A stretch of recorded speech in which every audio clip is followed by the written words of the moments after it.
All right, let's keep this moving. Pivotal Game 3, Clippers-Mavs back in action tonight at 9. Antoinw, you expect the Clippers to bounce back? I expect them to bounce back, but I'm so disappointed when you talk about these are supposed to be your two best wing defenders, and if you want to add Patrick Beverley, I know he didn't play a game too. We talked about how great their defense is going to be, but what Luka's doing to these guys is unbelievable. And the fact that Kawhi Leonard or Paul George does not take the assignment really bothers me. And this could become a lengthy series if Dallas continues to shoot the basketball well. And then also to add to this series, you got to think about Paul George. He should never have an off game against this group.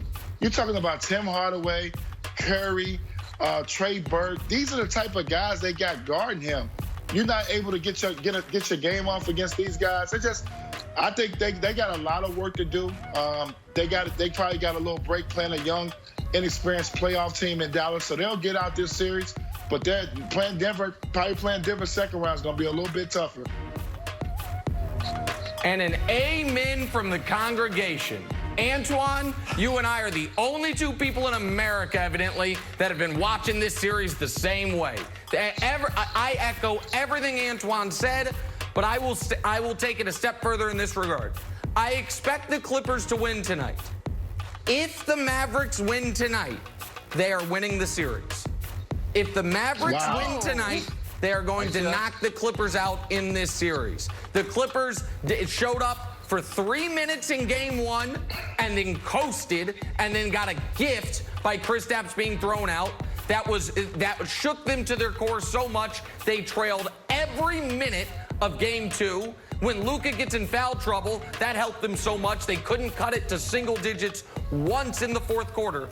If that doesn't wake them up enough, then the real Clippers team's been awake and folks just haven't wanted to admit it. If they lose tonight, Wilds, they lose the series, but I don't think they lose tonight. I think the Clippers win tonight. I can see it. Antoine, I want to ask you a question about Paul George's offense. Post-game, he had the big ice pack on his shoulder, and he was asked a question about how to stop the Mavericks. He's like, it's largely schematic. And he was so confident. I started to feel good about the Clippers. Then yesterday on Instagram, he put out something that we can't show. It's an obscenity-laden Instagram that's basically like, I don't appreciate the criticism that I'm receiving. I kindest way to phrase it. Quite the translation, Wild. Well, Kevin, you got to put this. I don't give a bleep about what y'all have to say. Hey, Kevin, you got to put this in perspective. Paul George left Indiana because he did not want to be the man. He could have signed a max contract there. Bird would have gave him all the money in the world to stay there. He decided he wanted to leave there. He went to play with Russell Westbrook. It was supposed to be the best thing since sliced bread. Now you wanted to play with Kawhi Leonard. It's a reason why he wants to team up with somebody. He does not want to be Batman. He wants to be a Robin. And when you want to be a Robin, you have nights like he had last night. He has to show up. If they want to get to the next level, he has to show up game in and game out. He has an advantage. When you have an advantage in a series as an offensive player, you're supposed to take advantage of it. Him and Kawhi Leonard should be dominating this series, easily dominating this series with the lineup that Dallas has. Antoine's on fire this morning. I love it, Antoine. All right, let's talk some Bucks Magic now. I'm sorry, our top story, obviously. No, we are going back to Bucks Magic. Milwaukee cruising to an easy win to even the series at a game apiece.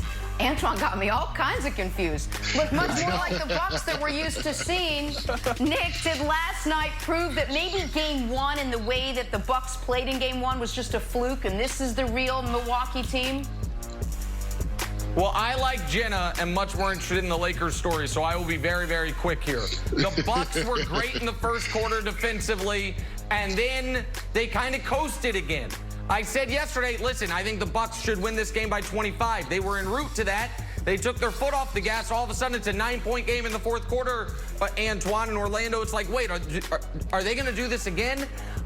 Before the end of this series, I want to see the Bucks lay the smackdown for a full 4 quarters because your Miami Heat, who you won a championship with, are waiting for them in the next round, and Miami's going to be ready, Antoine.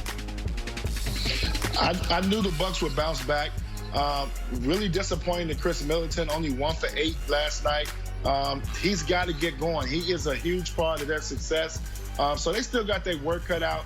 They will win this series, but if it goes 6, it'll be fine because they need the reps. Like you say, the Miami Heat will be waiting on them.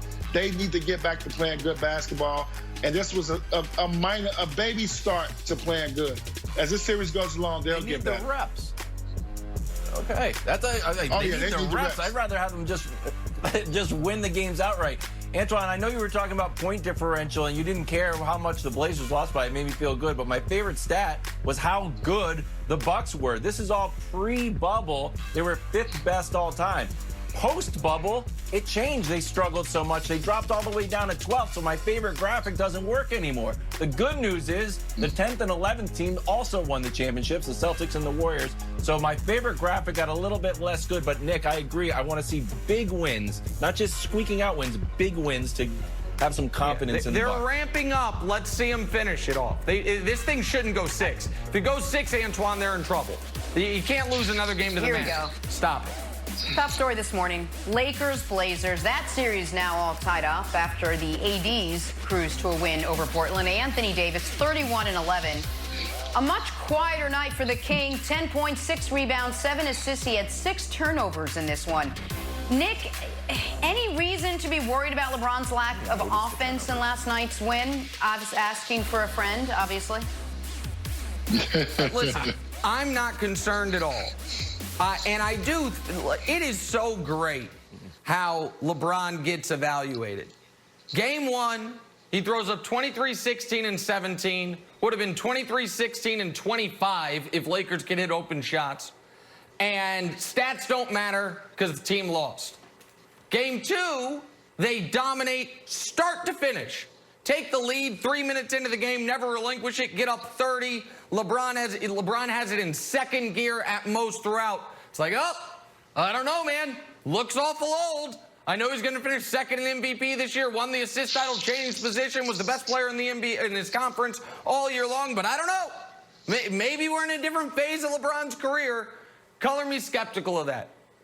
If the Lakers had lost, or even if it had been a very close game, and LeBron scored 10 points, I would be highly concerned, Antoinw. And yeah, he smoked a couple layups. We showed it. He was loose with the ball. Gary Trent ripped him at half court. Like, he didn't play well yesterday. I'm not arguing he played well. But is there concern for me moving forward?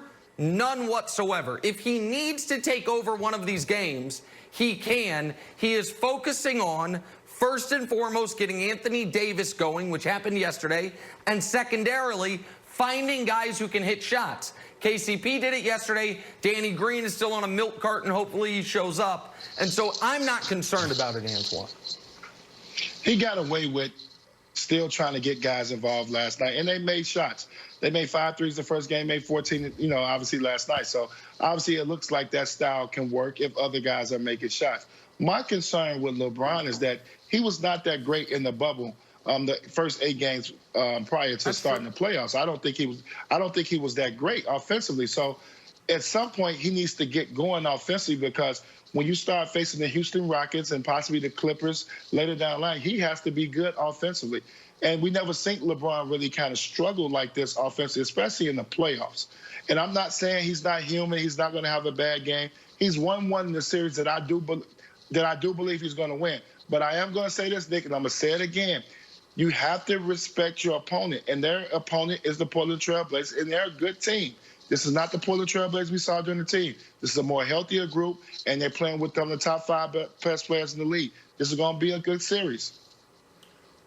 But I hate to say it, sometimes numbers lie. I know it says just 10 points. They're up by 30 points, and he's sitting on the sidelines. Like, he could he have gone in if it was a closer game, if he wasn't so efficient distributing the ball? And all of a sudden had, eked out 18 points? Would this even be a story, Nick? I don't think so. So he's actually so efficient, he probably hurt his own stat line.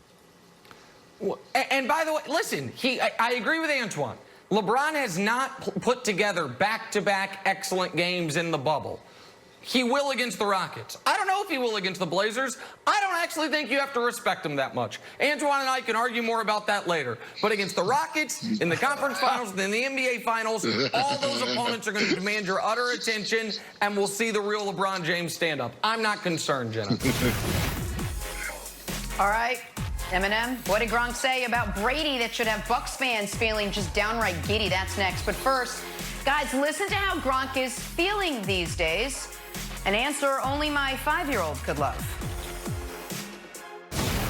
I'm feeling good out there. My body feels good. That's why I came back to the game, and that's how I want to be moving. I want to be moving like how I was back in the day. Sure. No doubt about that. Why else would I want to come back to the game and be moving like poop?